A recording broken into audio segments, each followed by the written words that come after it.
Hello and welcome to Boats and Engines. In this episode we will be installing a new fuel pump and also having a look at the fiberglassing in the front cabin, and I'm sure many other things. Enjoy! So this is the setup I've gone for. That is a facet fuel pump made in America. It runs at between 4 and 7 psi, which is just right for that quadrajet carburetor. 10mm fuel line.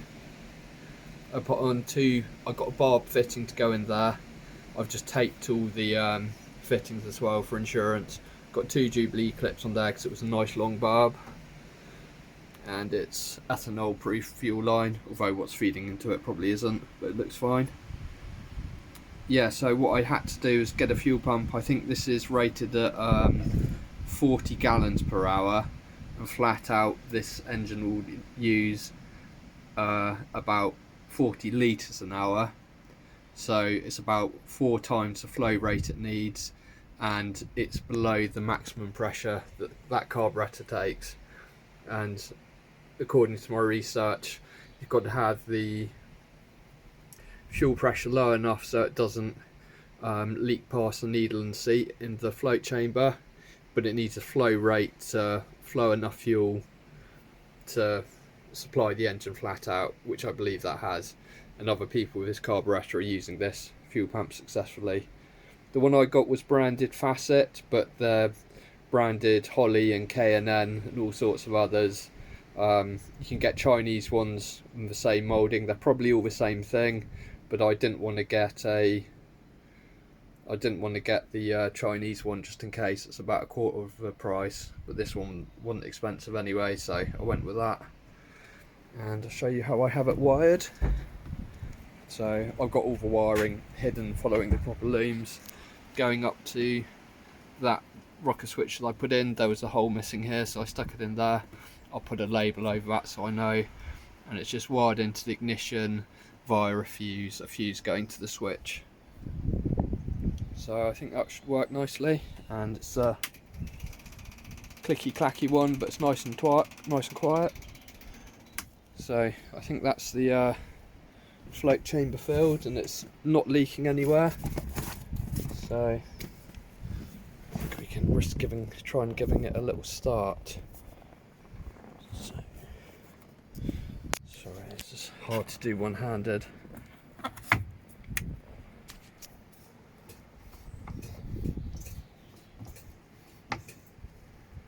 Right, I heard the accelerator pump working that time, so I'll just see if it fires. I won't run it for long because of the water pump, and the flame retter's off, so it's a bit dangerous. Awesome. Started straight up cold, that's good. Very cool. Awesome. Right, the eagle-eyed among you in that last clip probably saw a splash going in this direction. That's because I had the old fuel line just pushed down to one side. So apparently that old fuel pump still does pump. I got it running with the electric fuel pump, but fuel pissed everywhere, so I thought, oh no, the pressure's too high. The old fuel pump looks like it's working. So I put the old fuel pump back, and it did exactly the same thing. The carburetor just pissed fuel everywhere. So as everyone has been telling me, I think I need a rebuild kit for this, because that's just sketchy. The other thing I've noticed is that suddenly the oil level's very high, which leads me to suspect that I think the fuel pump, the mechanical's a diaphragm pump, so I think it's pumping fuel into the oil, which makes sense. So I think the fuel pump is bad, and I was right to get an electric pump, but I think the carburetor needs to be taken off and rebuilt. I've been quite nervous about doing that because it's so complicated, but I'm just going to have to bite the bullet and do it. I'll try and I'll get some pictures of the exact numbers so I can get the right bit, but we've got plenty of other things to do, so we'll get on with that.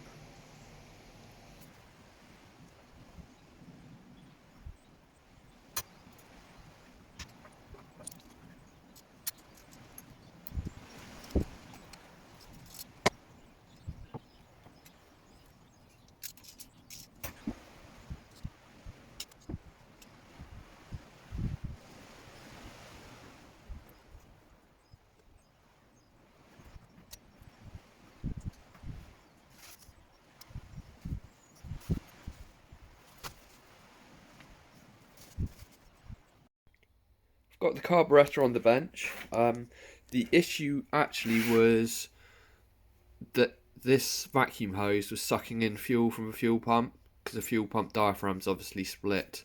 Fuel was getting up in there, and that's why it was pissing fuel everywhere. But I got the carburetor off and it looks disgusting, and the rebuild kit's cheap, so we'll just go ahead and rebuild it. What I'll do is I'll disassemble it, show you how bad it is on the inside. I mean, it might not be, you never know. It actually looks, you probably can't see that, looks clean inside, but rebuild kit's cheap, so I'll show you inside and then show you it once it's cleaned up. Here we've got inside the carburetor. Not great, but not terrible. Just try and zoom in. A bit of kind of, oh no, not really dirty. But I'll change the needle and seat and all the bits that come in the kit, and give it a really good clean out of carb cleaner. I've still got to get those 2 jets out, and there's a little check ball that has to come out of there, and the seat for the needle and seat. The needle itself, can you see that? How it's blunt on the end. The one in the repair kit's pointy, so I wonder if that's worn or if it's a different part, I don't know. Otherwise, yeah, not too dirty inside. I'll take out those jets and that check ball, and I'll spray through absolutely everything. The actual bushings on the butterfly valves all look fine, so that's good. So we'll clean it all up and get it back together. That's a rebuild complete. I don't think it looks hugely cleaner. It is clean. I've scrubbed it with a carburetor cleaner and a stiff brush, so that's as clean as I'm going to get it without an ultrasonic cleaner, which I don't have. I've just put a little block off on that vacuum port because we won't be using that. Inside there was a little fuel filter strainer which was quite full of gunk, so I cleaned that out as well. I don't know what to say. The old accelerator pump still looks good. I think the old needle and seat was quite worn. Otherwise it didn't really have any major problems, so we'll get that back on. Right, before we put that carburetor on, I want to get that petrol oil sucked out. So I've got this vacuum pump. These are really great if you've got a boat. They make changing the oil so much easier. There's no chance of getting underneath the sump. You can get little hand pumps, kind of do the same thing, but these just make life much easier. You see it coming up now. I think I've also got a new bilge blower to go on, so we'll get that fitted as well before maybe we'll do. Carburetor's all reinstalled. Everything went together nicely. I'm pretty sure everything's buttoned up now. Fuel pump hooked up, the old fuel line. I cut off a stainless M10 bolt and just stuck it in there. I did the same with the other end of the line hidden under there, and a vacuum line. So that should all be good. I had to do the old screwdriver through the oil filter to get it off, and the replacement oil filter is the wrong size, so we shall not be starting it today, but I'm pretty sure that's the engine all done. New bilge blower in there. I've ordered some of that ducting so I can take it down to the bottom of the bilge as the instructions suggest. Alright, shall we do some fiberglassing in the cabin now? Before we get onto the fiberglassing, I forgot I had to change out the spark plugs. So I've got them all changed out. That wasn't very pleasant. Very hard to get into, and it's kind of a blind job. Right, focus. Maybe white background. Well, anyway, they all look fine apart from they're quite fouled, and that will just be down to me running it so rich. And we had the issues with the carburettor before, so they're all changed out, which is good.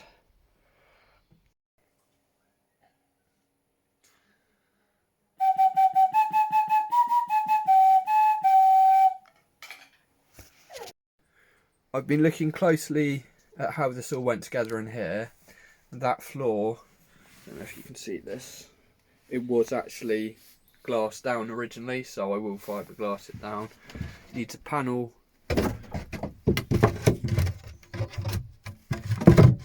from there. Sorry, it's just resting in place, but I fiberglass that in there, and then underneath the cupboard area I've got this bit of plywood going. Cut out, it fits nicely, and it is supposed to go out to that edge so I can see where the original went, and that would make the cupboard square, which makes sense. I haven't actually used marine ply. This is birch ply. It's what I had, and it's going to be fiberglassed over anyway, so that should be fine. I'll reuse that floor and glass it down.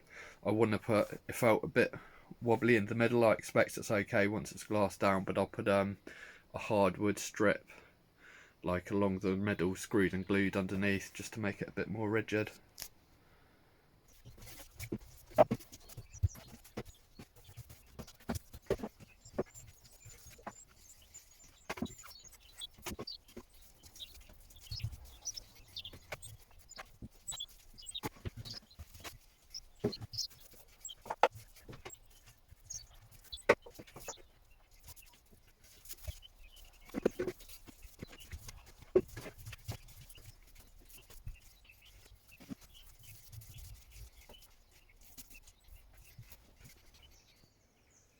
So that's the little cabin all fiberglassed up.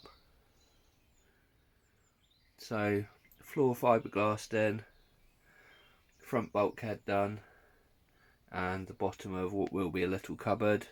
I didn't know that might end up being the cupboard floor, so I wanted it all flow coated. Yeah, I've gone over everything with white flow coat. It just makes it look a bit nicer. Probably not really necessary, as eventually this will be carpeted, but doesn't do any harm. And I wanted to do the cupboard base anyway, so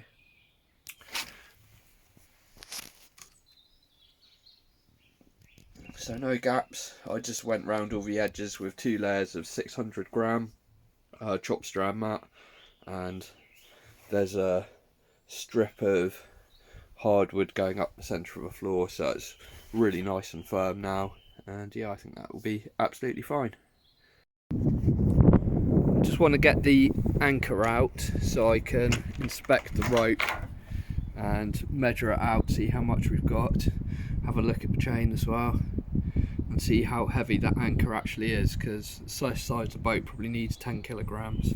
So we'll get the rope out and measure it. Please excuse the wind noise, we're at the tail end of a big storm, but can you see it all the way down there?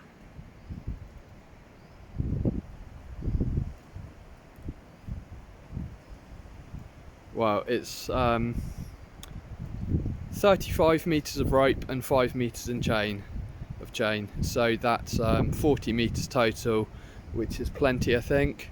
The anchor looks a bit light to me. I think it's a 6.5 kilo, and I think the boat should have a 10 kilogram, but the delta's supposed to be good, so we'll see how it works. It's got plenty of chain at least.